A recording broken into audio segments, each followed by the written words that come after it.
What do you think about like using collective data to create like a more efficient world that we interact with? Yeah, so there's sort of two different paths that you can take with sort of the big data Okay. idea. You can take we're going to put it into our AI thing, right? And then Spotify will recommend you better songs that you want to listen to, right? Which like as an individual, like it's almost like this what what will know you better, like yourself or like Yeah, right. Yeah, the data collected on you? yeah, it can get scary. I don't really know a whole lot about the artificial intelligence field. Okay. Um, but it's definitely, you can see it happening and you see it all the time happening, right? Like Apple Music, I have Apple Music and they just launched something similar to the we're going to recommend you a song thing. And Uh-huh. over the past couple months, it's gotten better, right? And I'm like, oh, okay, Oh, yeah, learning. wow. And so yeah, it'll definitely do that. Uh, Artificial intelligence will, it's definitely one of the waves of the future that is going to be one of the next, things that we utilize often. Um, but there is like the dark side to all of that as well. So that's the first path, is like using AI to make better decisions, right? Yeah. Well, And then so using all of that data to sort of program those AIs to do the data stuff. okay. And a lot of people like, Elon Musk and everything, they sort of talk about AI taking over the world and stuff. Uh-huh. But and that's all, fine and good, right? The robots are going to kill us, whatever, sure.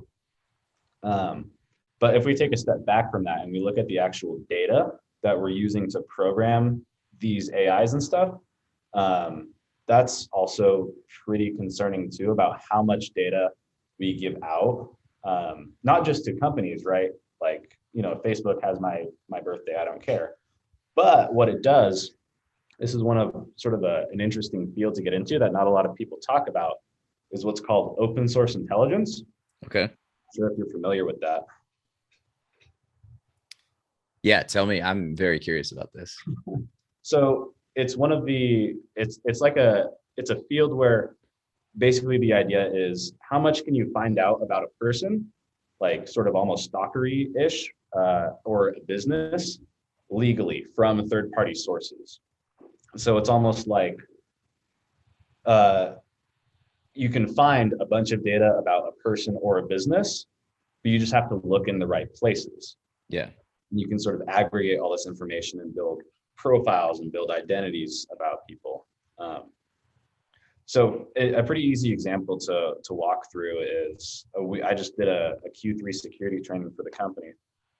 And one of the ways that I showed that is, well, okay, so if I'm a bad guy and I want to know where Rich lives, right?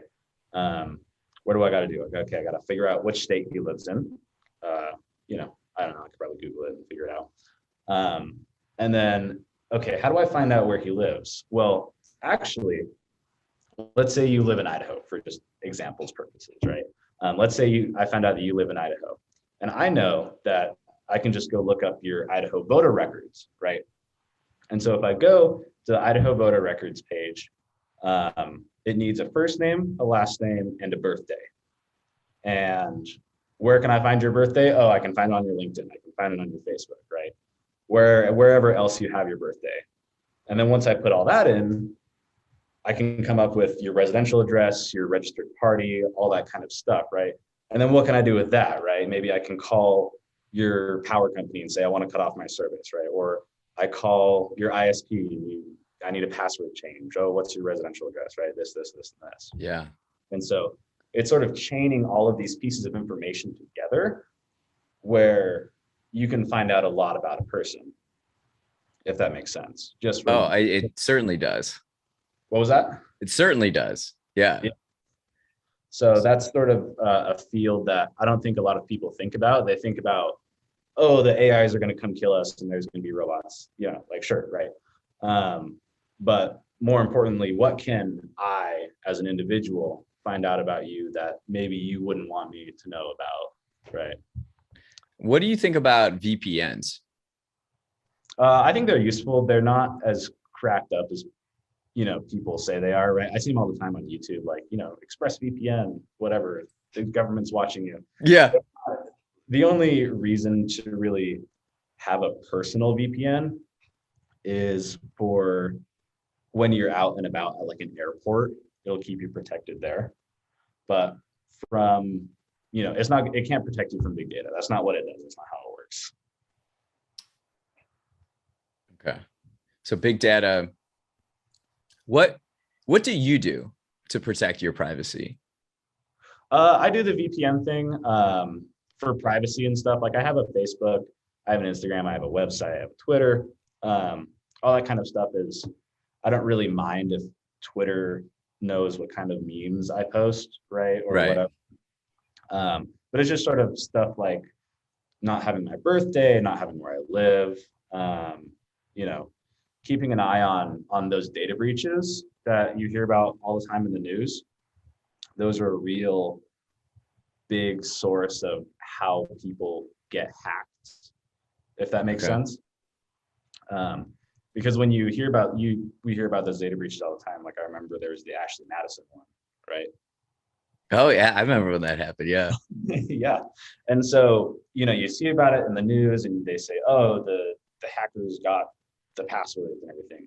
And then we're kind of like, oh yeah, okay, whatever. But what you can actually do is you can go to services like one service I like is Intelligence X, and they aggregate all of those data sources and everything. And they're locked behind a pretty high paywall. It's like, for me, it was like $2,000 a year or something like that. Oh wow. Yeah, but once you're past that paywall, all of those data sources, all of those passwords, they're all aggregated and right there for you to look at. So like I could search a domain name and find employee email addresses and passwords that have been found in a data breach. I can look up just specific email addresses and find their passwords there, and just stuff like that. So wait, so you can pay this certain amount and then you can basically, if you have an email address for somebody, you can find out their password? Yeah, if it's been in a data breach, which a lot of them have.